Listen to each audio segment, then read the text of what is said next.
غيري حياتك في السر وفاجئيهم بواحدة تانية جديدة خالص. بصي يا قمر، في لحظة كده بتيجي لكل واحدة فينا تحس انها مش هي دي، بتحس انها تستاهل الحياة احلى، شكل احلى، هدوء اكبر، ونجاح يليق بيها.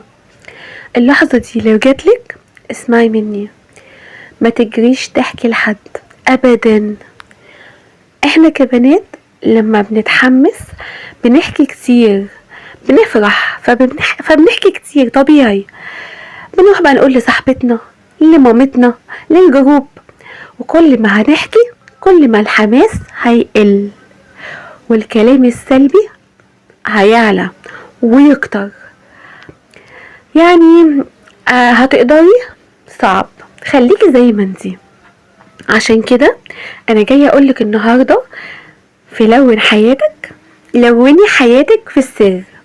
ازاي؟ هقولك. اول حاجه كوني هاديه، يعني خليكي كده بنوتة جميلة وهادية بس خطيرة. هادية بس ايه؟ خطيرة. البنت الراقية مش بتتكلم كتير عن اللي بتعمله، بتسمع اكتر ما بتتكلم. عندها عالمها الخاص اللي محدش يعرف عنه حاجة خالص. ابدأي تقللي كلام عن خطتك، عن مشاكلك، عن اللي ناوية تعمليه بكرة. خليكي غامضة شوية.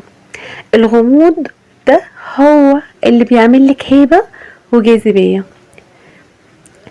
عايزاكي بقى تعملي لنفسك روتين الأميرات. انتي أميرة. اصحي بدري قبل العالم كله ما يصحى. اعملي قهوتك بمزاج، ما بتحبيش القهوة مفيش مشكلة، اعملي شاي، اعملي نسكافيه، اعملي كابتشينو، اللي انتي حباه. رتبي سريرك كأنك في فندق، حطي السبلاش بتاعي خفيف، افتحي كتاب 20 دقيقة بس، اكتبي انتي عايزة يومك يمشي ازاي. الروتين الصباحي ده هو اللي بيلون يومك كله، فهو متوقف عليه باقي اليوم هيمشي ازاي. عايزاكي تشتغلي على نسختك الجديدة في الخفا، يعني كأنك كده مستخبية. عايزة عايزة جسم احلى، عايزة جسمك يبقى احلى، انزلي الجيم من غير ما تقولي لحد. مش من اول يوم، ده من قبل حتى ما تروحي الجيم بتروحي تقولي يا جماعه انا رايحه الجيم، انا هشترك في الجيم، انا هعمل كذا. مش هتروحي تخليكي قاعده زي ما انتي. عايزه فلوس وشغل، خدي بقى كورسات، اشتغلي على مشروعك. كل يوم ساعه. حتى بصي لو ابسط حاجه بعد ما الكل ينام خلي ساعه لنفسك، دي خليها لنفسك انتي. عايزه نفسيتك تهدى، ابدأي تمنعي اي حد يضايقك. اعملي بلوك بهدوء من غير اي دراما. حد ضايقك بلوك على طول. محدش لازم يعرف انتي بتبني ايه. خليهم يتفاجئوا بالعمارة وهي كاملة بعد بقى ما بنيتيها يا قمر. بطلي تقارني، يعني طول ما انتي بتتفرجي على دي عملت ايه ودي لبست ايه ودي سافرت فين، عمرك ما هتلوني حياتك انتي. اقفلي المقارنات دي كلها، كل واحدة ليها توقيتها وليها لونها الخاص. ركزي في ورقتك انتي، حطي بقى تحت الجملة دي مليون خط.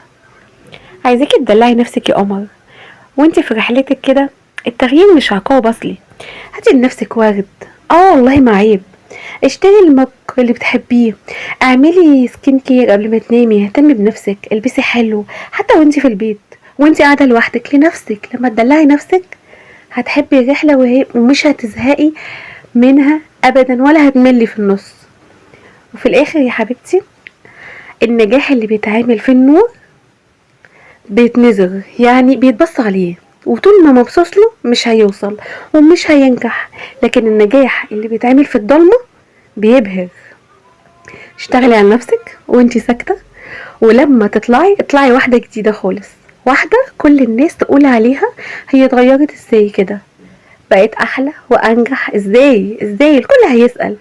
ساعتها ابتسمي بس وقولي لنفسك انا لونت حياتي بنفسي. وانتي بقى قوليلي ناوية تبدأي من امتى؟